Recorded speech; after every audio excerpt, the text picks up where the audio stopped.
Hello my students, welcome back to Vidya Mind. So students, let's start chapter number 13, our environment, and in this session we are going to start with its introduction. So students, इस session में हम क्या करने वाले हैं? हमारा chapter our environment का introduction start करेंगे. तो start करते हैं हमारे आज के इस session से.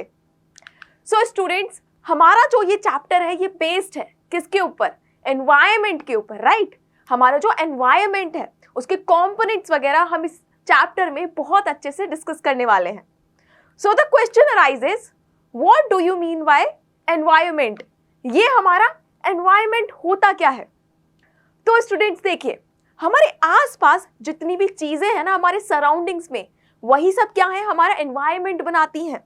जैसे कि आप देखेंगे बहुत सारी चीजें हमारे फिजिकल सराउंडिंग्स में, एयर, हमारा जो एटमॉस्फेयर है, लैंड हो गई जो सॉइल वगैरह है, राइट. इसी तरीके से जो हमारे प्लांट्स, ह्यूमन बींग्स, जो हम ह्यूमन बींग्स हैं, माइक्रो ऑर्गेनिजम्स हैं, एनिमल्स हैं, ये सब क्या है? ये सब मिलकर एनवायरनमेंट बनाते हैं. यही सब क्या है हमारे एनवायरनमेंट का एक पार्ट होते हैं, राइट. देखिए students, our environment comprises by physical surroundings including air, जो कि मैंने आपको बताया एटमॉस्फेयर, राइट. साथ ही साथ तरह तरह के वाटर बॉडीज जैसे कि हमारी रिवर्स होती हैं, पॉन्ड्स, लेक्स, जहां पर भैया आपको दिखा होगा ना पानी भरा होता है, तो वो हमारी वाटर बॉडीज होती हैं. साथ ही साथ जो हमारी लैंड होती है, जहां पर क्या होती है हमारी सॉइल होती है, राइट. ये सब क्या है? ये सब हमारे एनवायरनमेंट का एक पार्ट है. इसी तरीके से जो लिविंग ऑर्गेनिजम्स होते हैं वो भी क्या है? हमारे एनवायरनमेंट का पार्ट होते हैं.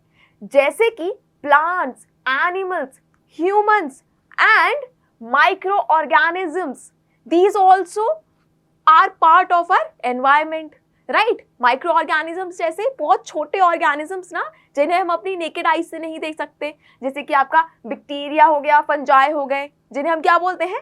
डीकम्पोजर्स भी बोलते हैं, राइट.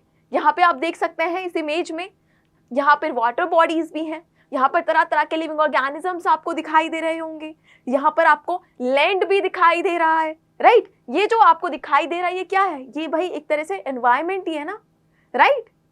अब आगे देखिए, इंटरडिपेंडेंस इन द एनवायरनमेंट. अब हम क्या समझेंगे? इंटरडिपेंडेंस को समझेंगे, हमारे एनवायरनमेंट में इंटरडिपेंडेंस को समझेंगे. So first of all constituents of the environment are interdependent on each other. तो यहाँ पर आप देखिए, एनवायरनमेंट में हमारे जितने भी आप देख सकते हैं ना एनवायरनमेंट के कंपोनेंट्स, चाहे वो लिविंग ऑर्गेनिजम्स हो गए, animals, humans, right, micro organisms, या फिर आप बात करें ये हमारी लैंड की, वाटर बॉडीज की, हमारे एटमॉस्फेयर की, एयर की, ये सब हम क्या है? एक दूसरे के ऊपर इंटरडिपेंडेंट है, right. And they interact and maintain a natural environmental balance. और ये इंटरैक्शन जरूरी है. This interaction is important between all the components of environment. Why? To maintain the balance. Environmental balance को बनाए रखने के लिए this interaction is important, right. तो हमारे एनवायरनमेंट में एक तो इंटरडिपेंडेंस होती है, जितने भी हम पार्ट हैं एनवायरनमेंट के वो एक दूसरे के ऊपर इंटरडिपेंडेंट है. साथ ही साथ ये सब क्या करते हैं? इंटरैक्ट करते हैं एक बैलेंस को, एनवायरमेंटल बैलेंस को बनाए रखने के लिए, राइट. तो ये आपको समझ आ गया एनवायरनमेंट क्या होता है. अब स्टूडेंट्स चलिए आगे देखते हैं, human impact on the environment. अब देखिए, एनवायरनमेंट का पार्ट ह्यूमन बींग्स भी हैं, राइट. हम जो ह्यूमन बींग्स हैं वो भी क्या है? इस एनवायरनमेंट का एक इंपॉर्टेंट पार्ट है. आजकल आपने बहुत सारे टीवी पे, न्यूज़ पे डिस्कशंस देखे होंगे, बहुत आपने इस एनवायरनमेंट वर्ड का यूज़ देखा होगा. आपने देखा होगा काफ़ी सारे ऐसे प्रोटेस्ट होते हैं या फिर बहुत सारी ऐसी रैलीज निकाली जाती हैं जहाँ पे सेव एनवायरनमेंट या एनवायरनमेंट वर्ड का बहुत ज़्यादा जिक्र होता है, राइट.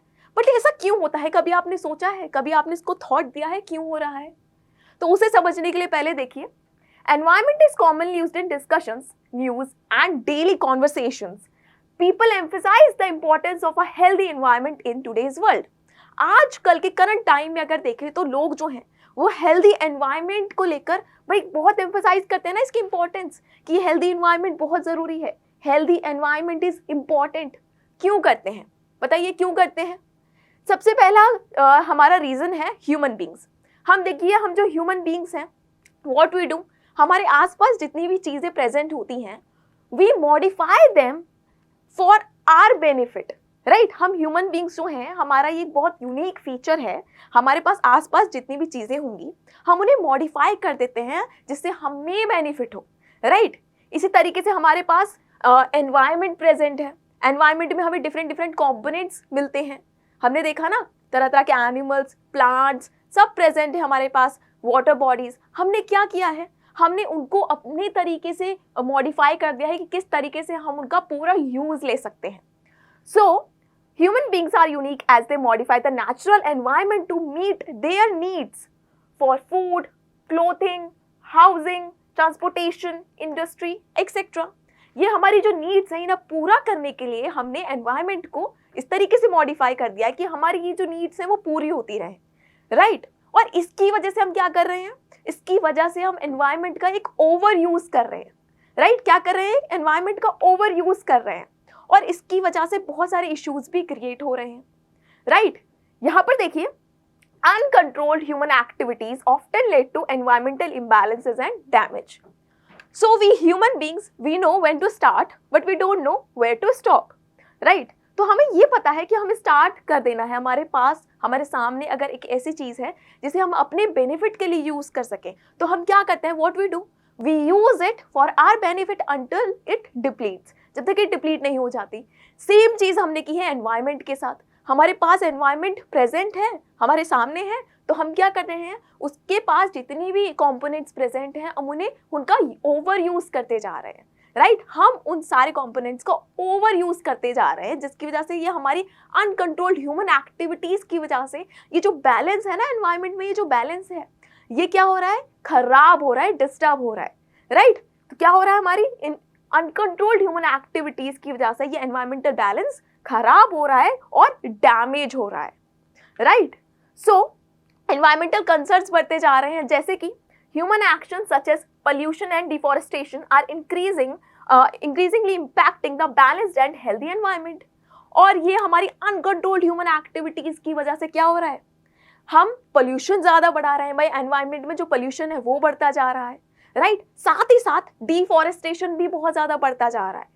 पोल्यूशन जैसे कि एयर पोल्यूशन, वाटर पोल्यूशन और भी तरह के पोल्यूशन बढ़ते जा रहे हैं एनवायरनमेंट में, इससे एनवायरनमेंट डैमेज हो रहा है।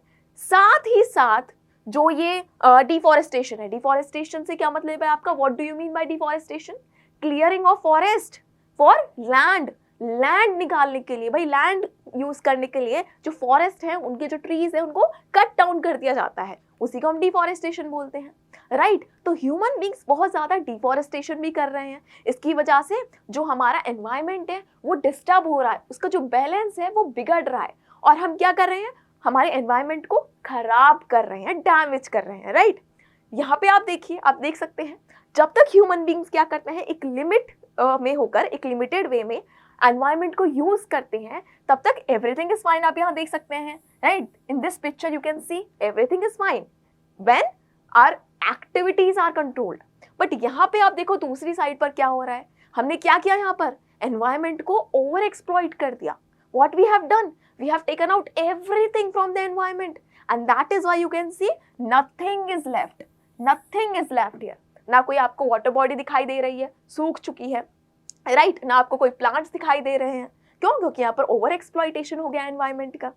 तो इसीलिए क्या होता है, जो ह्यूमन बींग्स है ना, जब जब वो क्या कर रहे हैं, बहुत ज़्यादा डेवलपमेंट कर रहे हैं, अब वो क्या कर रहे हैं, पर्सनली तो बहुत डेवलपमेंट कर रहे हैं, टेक्नोलॉजिकल एडवांसेस आ गई हैं, बट इसकी वजह से जो हमारा एनवायरनमेंट है सबसे ज़्यादा इम्पैक्ट उसी के ऊपर पड़ रहा है, सबसे ज़्यादा नुकसान उसी के ऊपर पड़ रहा है, राइट।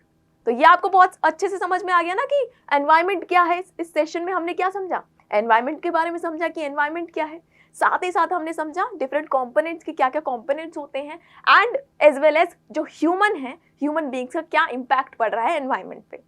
तो हमारा चैप्टर ना इसी चीज़ के ऊपर बेस्ड है कि हमारा एनवायरनमेंट क्या है, उसे हम डिटेल में समझेंगे, साथ ही साथ हमारे एनवायरनमेंट के जो डिफरेंट कंपोनेंट्स हैं, जो मिलकर क्या बनाते हैं, हमारा एनवायरनमेंट बनाते हैं, उन्हें समझेंगे, उनका नेचर समझेंगे।